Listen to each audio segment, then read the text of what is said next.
Hello, আসসালামু আলাইকুম। কি অবস্থা সবার? আশা করি সবাই ভালো আছেন। আমরা ফটোশপে কাজ করার ক্ষেত্রে যখন আমরা বাংলা ফন্ট ব্যবহার করতে যাই বা আমরা যখন ফটোশপে বাংলা লিখতে যাই, তখন দেখা যায় যে অনেক সময় লেখা ভেঙে যায় বা আসে না। তো আজকের এই ভিডিওতে আমি আপনাদেরকে দেখাবো সঠিক উপায়ে এবং 2টি সহজ স্টেপের মাধ্যমে কিভাবে আপনি আপনার ফটোশপের বাংলা ফন্টের সমস্যার সমাধান করতে পারেন। তো আর বেশি কথা না বাড়িয়ে চলুন শুরু করা যাক। তো এখানে আমি ফটোশপে চলে আসছি। এখন দেখবো আসলে আমাদের বাংলা ফন্ট কাজ করতেছে কিনা। তো আমি টেক্সট নিয়ে নিচ্ছি,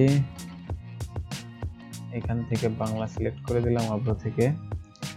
আমি বেঙ্গলি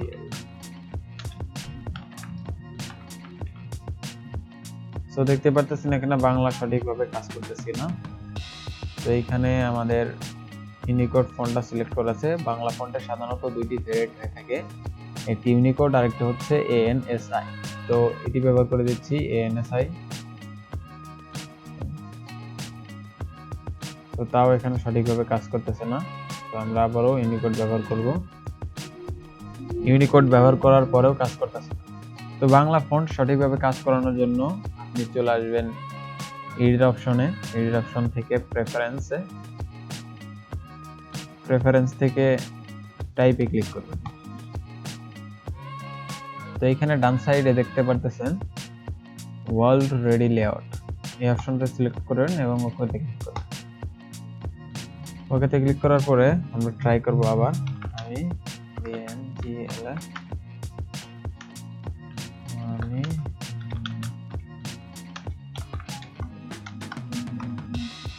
তাও সঠিকভাবে কাজ করতেছে না, আমাদের ফটোশপটা রিস্টার্ট করতে হবে। তো আমরা ফটোশপ রিস্টার্ট দিচ্ছি, ফটোশপ আবার ওপেন করে নেব।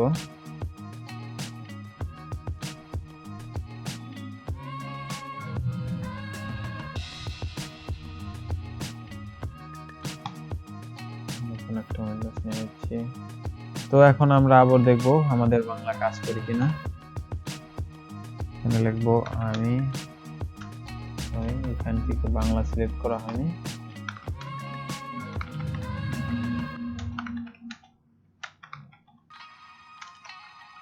তো দেখতেই পারতেছেন বাংলা ফন্ট সঠিকভাবে কাজ করতেছে।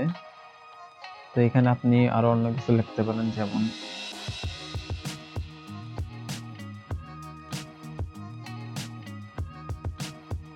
তো এখানে প্রথম স্টেপ হচ্ছে আপনি ফন্টগুলো সঠিক ব্যবহার করবেন, ফন্টগুলো ইউনিকোড ফন্ট ব্যবহার করবেন। এবং দ্বিতীয়টি হচ্ছে আপনি এডিট অপশন থেকে প্রেফারেন্সে গিয়ে তারপর টাইপে চলে যাবেন। টাইপে চলে যাওয়ার পর এই নিচের ডান পাশে নিচের এই অপশনটা সিলেক্ট করে ওকেতে ক্লিক করবেন। ওয়ার্ল্ড রেডি লেআউট এই অপশনটা সিলেক্ট করে ওকেতে ক্লিক করবেন। তারপর ফটোশপ একবার রিস্টার্ট দেবেন এবং আশা করা যায় আপনার বাংলা ফন্টের সকল সমস্যার সমাধান হয়ে যাবে। তো আজকের এই ভিডিও এই পর্যন্তই। আশা করি আপনার বাংলা ফন্টের সমস্যার সমাধান হয়েছে।